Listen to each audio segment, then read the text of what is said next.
আজ থেকে 18 বছর আগে স্টিভ জবস পৃথিবীর সামনে এমন একটি মোবাইল ফোন নিয়ে আসেন যা পরবর্তী সময়ে মোবাইল ফোন জগতে সবচাইতে বড় রাজত্ব তৈরি করে। হ্যাঁ, আমি কথা বলছি আইফোন সম্পর্কে। আজকের দিনে একটা মানুষের অন্যান্য স্বপ্নগুলোর মধ্যে একটা স্বপ্ন থাকে আইফোন কেনার। আর কিছু কিছু মানুষের কাছে আইফোন শুধুমাত্র একটি ফোন নয়, এটি হলো একটি ইমোশনের বিষয়। কিন্তু কিভাবে শুরু হয়েছিল এই আইফোনের যাত্রা সেটাই জানার চেষ্টা করব আজকের এই ভিডিওতে, তাই ভিডিওটা শেষ পর্যন্ত দেখতে থাকুন।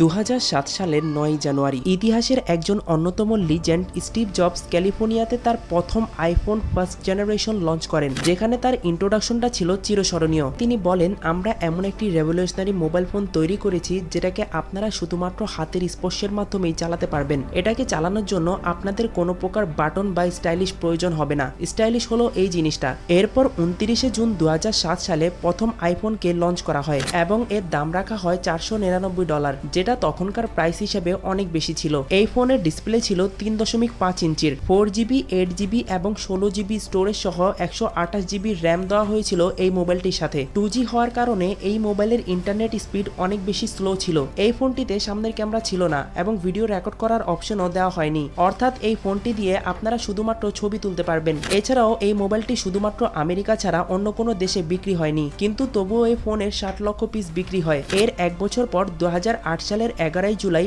আইফোন 3G লঞ্চ করা হয়, যেটার দাম প্রথম আইফোনের তুলনায় অনেক বেশি কম রাখা হয়েছিল। এই ফোনের দাম রাখা হয় $199। আইফোন 3Gতে অবভিয়াসলি 3G টেকনোলজি ব্যবহার করা হয়েছিল, যার কারণে এই ফোনের ইন্টারনেট স্পিড ফার্স্ট আইফোন থেকে 3 থেকে 4 গুণ বেড়ে গিয়েছিল। এছাড়াও এই ফোনটিতে জিপিএস যুক্ত করা হয়, যেন আগের থেকে আরো বেশি অ্যাকুরেট লোকেশন দেখা যায়। এরপর 2009 সালে আইফোন এস আপডেটের সাথে তার আইফোন 3GS মডেলটি লঞ্চ করেন। এই ফোনে কাজগুলোকে অনেক বেশি ফাস্ট করার দিকে নজর দেওয়া হয়েছিল। এই আইফোনে আপনি যদি কোনো অ্যাপ ওপেন করেন তাহলে এটা তার আগের আইফোন থেকে 2 থেকে 3 গুণ বেশি তাড়াতাড়ি ওপেন হবে। এছাড়াও ওয়েব পেজ লোডিং, টাচ এগুলোর ক্ষেত্রে আপনারা আরো বেশি স্পিড পাবেন। এছাড়াও আইফোন 3GS এ ক্যামেরা আপডেট নিয়ে আসা হয়, ফলে এই ফোনে আপনারা অবজেক্টগুলোকে আরো ভালোভাবে ফোকাস করতে পারবেন এবং ক্লিয়ার ও শার্প ছবি তুলতে পারবেন। এই ফোনে সবচেয়ে বড় দিক ছিল এই ফোনটা দিয়ে আপনারা 480pতে ভিডিও রেকর্ড করতে পারবেন। আর এতগুলো সুবিধা দেওয়ার কারণে আইফোনের এই মডেলটি 3.5 কোটি পিস বিক্রি হয়। এরপর 2010 সালে আইফোন তার সবচেয়ে বড় আপডেটের সাথে আইফোন 4কে লঞ্চ করেন। আইফোনের এই মডেলটিতে আইফোনের পুরো ডিজাইনটাকেই চেঞ্জ করা হয়। এর বডি তৈরি করা হয়েছিল স্টেনলেস স্টিল দিয়ে এবং পিছনে একটি রিয়ার গ্লাস প্যানেলও যুক্ত করা হয়। এই ফোনের ডিসপ্লেতে আরো বেশি পিক্সেল যুক্ত করা হয়, ফলে যে কোনো অ্যাপ বা জিনিস আগের থেকে অনেক বেশি ক্লিয়ার দেখা যায়। এছাড়াও এই ফোনটিতে প্রথমবারের মতো ফ্রন্ট ক্যামেরা এবং এলইডি ফ্ল্যাশ লাইট যুক্ত করা হয়। এছাড়াও এই ফোনটিতে অ্যাপেল প্রথমবারের মতো তাদের নিজস্ব চিপ ব্যবহার করে, যেটা ছিল অ্যাপেলের A4 চিপ। আইফোনের এই মডেলটি 5 কোটিরও বেশি পিস বিক্রি হয়। এরপর 2011 সালে আইফোন 4S কে লঞ্চ করা হয়। এই মডেলটিতে আমরা পরিচিত হই সিরি ভার্চুয়াল অ্যাসিস্ট্যান্টের সাথে। এটা হলো একটি ভার্চুয়াল এআই অ্যাসিস্ট্যান্ট, যেখানে আপনারা কোনো কোশ্চেন কমান্ড করলে সেই সিস্টেমটা কোশ্চেনটাকে বুঝে সেই অনুযায়ী আনসার করবে। এছাড়াও এই ফোনটিতে 8 মেগাপিক্সেল ক্যামেরার সাথে আপনারা 1080pতে ভিডিও রেকর্ড করতে পারবেন। এছাড়াও অ্যাপেল তাদের এই মডেলটিতে অ্যাপেলের A5 চিপ ব্যবহার করে। এছাড়া তেমন কোনো আপডেট দেওয়া হয়নি এই মডেলটির সাথে, তবুও এই মডেলটি 6 কোটি পিস বিক্রি হয়। এরপর 2012 সালে আইফোন তার সবচেয়ে বড় আপডেটের সাথে আইফোন 5কে লঞ্চ করে। এই ফোনটি ছিল পুরোপুরি ভিন্ন ডিজাইনের। এই মোবাইলের ডিজাইনে ছিল অ্যালুমিনিয়াম গ্লাস প্লেটের সাথে একটি গ্লাস প্যানেল এবং একটি ডায়মন্ড চেম্বার এজ। এই আইফোনে প্রথমবারের মতো ডিসপ্লে বড় করা হয়েছিল। 3.5 ইঞ্চির ডিসপ্লে থেকে 4 ইঞ্চির ডিসপ্লে দেওয়া হয় এই মোবাইলটির সাথে, কিন্তু ডিসপ্লেটি শুধুমাত্র লম্বার দিক দিয়ে বড় করা হয়েছিল, সাইডে কোনো রকম বড় করা হয়নি, যেন ইউজার এক হাতে খুবই সহজেই এই ফোনটিকে চালাতে পারে। আইফোন 4S থেকে এই মডেলটা 18% চিকন করা হয়েছিল। এছাড়াও এই ফোনটি আগের ফোনটি থেকে 20% হালকা ছিল। এই মডেলটিতে 4G লাইট কানেক্টিভিটি দেওয়া হয়, যার স্পিড ছিল 100 Mbps। এরপর শেষে যে আপডেটটা দেওয়া হয়েছিল সেটা অনেক কন্ট্রোভার্সিয়াল ছিল। অ্যাপেল তার এই মডেলের সাথে 30 পিন কানেক্টরকে চেঞ্জ করে লাইটিং কানেক্টর দিয়ে দেয়, কিন্তু তবুও আইফোনের এই মডেলটি অনেক বেশি সফল হয় এবং তারা আইফোনের এই মডেলটি 7 কোটি পিস বিক্রি করে। এরপর 2013 সালে আইফোন তার 5S মডেলটি লঞ্চ করে, কিন্তু সারপ্রাইজিংলি আইফোন এখানে আরো একটি চমক দেখায়। আইফোন 5S এর সাথে তারা আইফোন 5C মডেলটিও লঞ্চ করে। 5S আগের মতোই প্রিমিয়াম লুক, আরেকটি নতুন fingerprint sensor, new A7 chip ও স্লো মোশন ভিডিওগ্রাফির অপশনের সাথে আসে, কিন্তু 5C আসে বিভিন্ন ধরনের কালারে। এই মডেলে 5S এর মতো নিউ আপডেটগুলো দেওয়া হয়নি।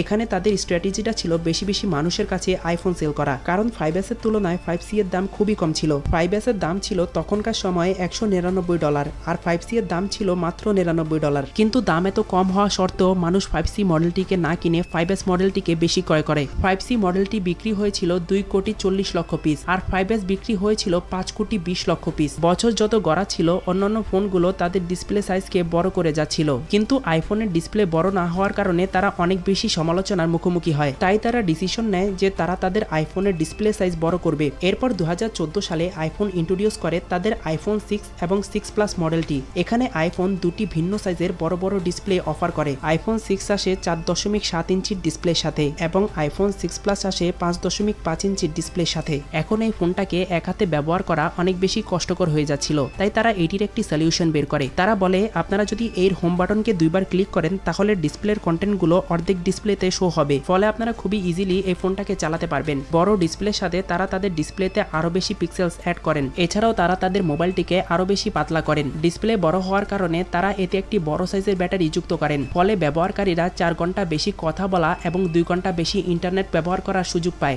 ডিসপ্লে সমস্যা তো তারা সমাধান করে দিয়েছিল, কিন্তু তাদের সামনে আসে আরো একটি বড় সমস্যা। ব্যবহারকারীরা কমপ্লেন করেন যে এই আইফোনটাকে পকেটে রাখলে সেটি বাঁকা হয়ে যাচ্ছে। এই নিয়ে সোশ্যাল মিডিয়ায় অনেক বেশি সমালোচনা হয়। তখনকার সময় অনেক বড় বড় ইউটিউবাররা এই বিষয়টি নিয়ে ভিডিও আপলোড করেন। তাই অ্যাপল সিদ্ধান্ত নেয় যে এই সমস্যাটি দ্রুত সমাধান করতে হবে। তাই 2015 সালে আইফোন লঞ্চ করেন তাদের আইফোন 6s এবং 6s প্লাস। এই মোবাইলটাকে এখন আরো বেশি স্ট্রং অ্যালুমিনিয়াম অ্যালয়েড দিয়ে তৈরি করা হয়েছিল, তাই এটি আগের ফোন থেকে 60% বেশি স্ট্রং ছিল। আইফোন 6s এবং আইফোন 6s প্লাসে আরেকটি নতুন পদ্ধতি চালু করা হয়, যেটাকে বলা হয় 3D টাচ। এখন যদি আপনারা কোনো অ্যাপকে প্রেস করে ধরেন তাহলে অ্যাপটি ওপেন হওয়ার আগেই কিছু কন্টেন্ট আপনারা উপরে দেখতে পাবেন। এছাড়াও ক্যামেরাকে আরো বেশি উন্নত করা হয়েছিল, ফলে এই ফোনটি দিয়ে আপনারা 4K তে ভিডিও রেকর্ড করার অপশন পাবেন। টাচ আইডিকে আরো বেশি ইমপ্রুভ করা হয় যেন ফিঙ্গারপ্রিন্ট তাড়াতাড়ি ডিটেক্ট করতে পারে।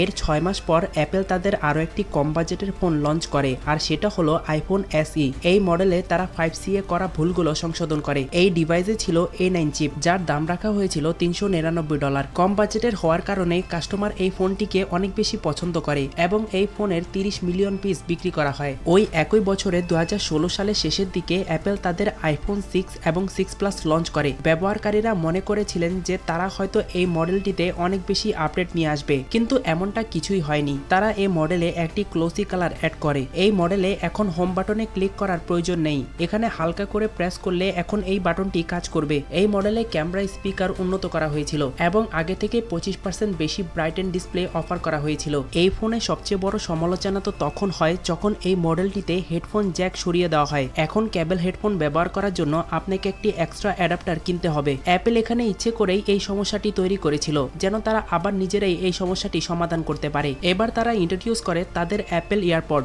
এখন যেহেতু হেডফোন জ্যাক নেই তাই ইয়ারপড তো দরকারি, তাই তারা এই কাজটি করে। এখানে তারা তাদের সাফাইয়ের ক্ষেত্রে অনেক ইন্টারেস্টিং বিষয় বলেন। তারা বলেন আমরা নতুন কিছু করার চেষ্টা করেছি আর আমরা চাই আমাদের ব্যবহারকারীরা আরো বেশি ভালো অডিও ফিল করতে পারুক। এত কিছু হওয়ার পরও অ্যাপলের এই মডেলটি 20 কোটিরও বেশি বিক্রি হয়, কিন্তু যে আপডেটটা মানুষের প্রয়োজন ছিল সেটা আসে 2017 সালে। এখানে তারা দুটি ভিন্ন মডেলের ফোন একই বছরে লঞ্চ করেন। এর একটা হলো আইফোন 8 ও 8 প্লাস এবং আরেকটা হলো আইফোন X। এখানে তারা আইফোন 9 কে স্কিপ করেন। আইফোন 8 এ তেমন কোনো পরিবর্তন করা হয়নি। একটি বড় ডিসপ্লে, লাউড অডিও সিস্টেম এবং ট্রু টোন ছাড়া এই ডিসপ্লেতে আর কোনো কিছুই অ্যাড করা হয়নি, কিন্তু আসল চেঞ্জটা করা হয়েছিল আইফোন X এ। অ্যাপল এই ফোনটিতে হোম বাটন রিমুভ করে দেয়, উপরের এবং নিচের বাজালটাও রিমুভ করে দেয়, আর এখন পর্যন্ত তৈরি করা সবচেয়ে বড় ডিসপ্লে দেওয়া হয় এই ফোনটিতে। এই ফোনটির উপরে অ্যাড করা হয় একটি নচ। এই ফোনটিতে সোয়াইপ নেভিগেশন সিস্টেম দেওয়া হয়, ফলে উপরে যে নচটা দেওয়া হয়েছিল সেটাতে শুধুমাত্র ফ্রন্ট ক্যামেরাই ছিল না, তার সাথে ছিল ইনফ্রারেড ক্যামেরা, ফ্লুইড ইলুমিনেটর এবং ডট প্রজেক্টর।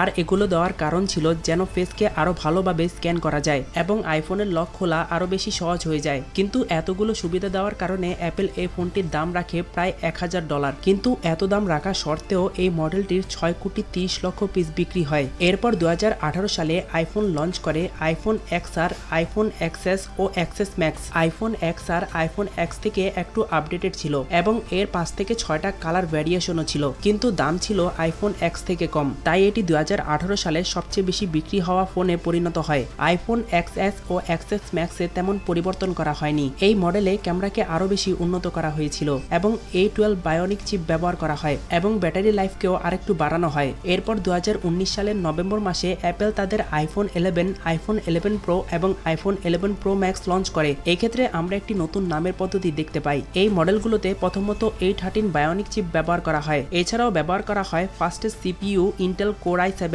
যেটা বিভিন্ন পিসি তৈরিতে ব্যবহার করা হয়। এই মডেলের ক্যামেরা সিস্টেমে আলট্রা ওয়াইড লেন্স ব্যবহার করা হয়, যেটি 4 টাইম অপটিক্যাল জুম প্রদান করে। ফটো প্রসেসিং এর জন্য তারা ডিপ ফাংশন টেকনোলজি ব্যবহার করে। আইফোন 11 বিভিন্ন কালারে লঞ্চ করা হয় এবং বেটার সেলফি ক্যামেরা প্রদান করা হয় এবং এর স্টার্টিং প্রাইস রাখা হয় $699। এছাড়াও এই মডেলগুলোতে ব্যাটারি লাইফ বাড়ানো হয়েছিল। এরপর 2020 সালের এপ্রিলে অ্যাপেল লঞ্চ করে তাদের আইফোন SE 2। আইফোনের এই মডেলটা কম দামের মধ্যে অনেক আপডেটেড জিনিসপত্র প্রদান করে। এই 13 বায়োনিক চিপের সাথে better selfie camera, wireless charging, true tone display দেওয়া হয় এই মডেলটির সাথে। এরপর 2022 সালে অ্যাপেল লঞ্চ করে তাদের আইফোন 12, 12 মিনি, 12 প্রো এবং 12 প্রো ম্যাক্স। এগুলো হলো প্রথম আইফোন মডেল যেগুলোতে ম্যাগসেফ অর্থাৎ ম্যাগনেটিক চার্জিং সিস্টেম ও 5G কানেক্টিভিটি ব্যবহার করা হয়েছিল। এটা প্রথমবার ছিল যে আইফোন তাদের মডেলে মিনি ভার্সন লঞ্চ করে, কিন্তু এটা একেবারে ফেল হয়ে যায়। মানুষ কমপ্লেন করে যে এটার ডিসপ্লে অনেক ছোট, তাই ব্যবহার করা অনেক বেশি কষ্টসাধ্য, আর এই কারণেই আইফোনের এই মডেলটা ব্যর্থ হয়। কিন্তু তবুও 2021 সালে অ্যাপেল তাদের আইফোন 13 এর সাথে 13 মিনিও লঞ্চ করেন। ব্যাটারি লাইফ এবং স্টোরেজ বাড়ানোর পরও মানুষ এটাকে কিনতে তেমন আগ্রহ প্রকাশ করেনি।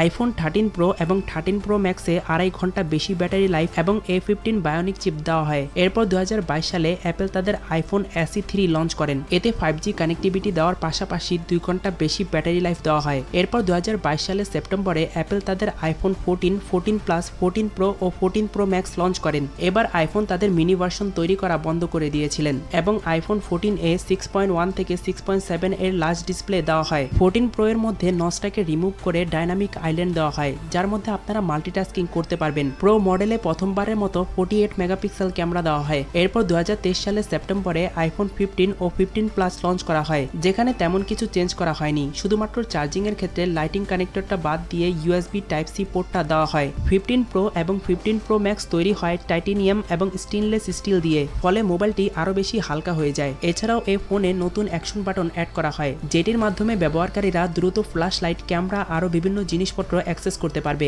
ফাইনালি 2024 সালে অ্যাপেল লঞ্চ করেন আইফোন 16, 16 প্লাস, 16 প্রো ও 16 প্রো ম্যাক্স। এই সবগুলো মডেলে অ্যাপেলের ইন্টেলিজেন্স টেকনোলজি ব্যবহার করা হয়। এতে নতুন একটি ক্যামেরা কন্ট্রোল বাটন অ্যাড করা হয়, যেটার মাধ্যমে আপনি খুবই দ্রুত ক্যামেরা ওপেন করতে পারবেন এবং একই বাটন দিয়ে ওই ক্যামেরাটা অপারেট করতে পারবেন। এই মডেলগুলোতে ব্যাটারি লাইফ বাড়ানো হয়েছিল। এছাড়াও এই ফোনটির মাধ্যমে আপনারা এক ধরনের স্পেশাল ভিডিও রেকর্ড করতে পারবেন, যেটাকে আপনারা আবার অ্যাপেলের ভিশন প্রোতে 3D তে দেখতে পারবেন। 16 প্রো ম্যাক্সে আপনারা 120 FPS a slow motion video record করতে পারবেন। এছাড়াও এই মডেলগুলোতে হাই কোয়ালিটি মাইক্রোফোন অ্যাড করা হয়েছে, যেন স্টুডিও কোয়ালিটি ভয়েস রেকর্ড করা যায়। এছাড়াও এর ক্যামেরাতে 48 মেগাপিক্সেল ওয়াইড অ্যাঙ্গেল লেন্স যুক্ত করা হয়েছে, যেন আরো ক্লিয়ার ফটো তোলা যায়। তো এটাই ছিল আইফোনের ফুল জার্নি। বাকি আপনি কোন কোম্পানির মোবাইল দিয়ে আমার ভিডিওটা দেখছেন তা অবশ্যই কমেন্টে জানাবেন। আর এই সকল ভিডিও তৈরি করতে অনেক বেশি কষ্ট হয়, তাই ভিডিওটাকে একটা লাইক করে চ্যানেলটাকে সাবস্ক্রাইব করে রাখবেন। আর এরপরে ভিডিওটা কোন টপিকের উপর দেখতে চান তা অবশ্যই কমেন্টে জানাবেন।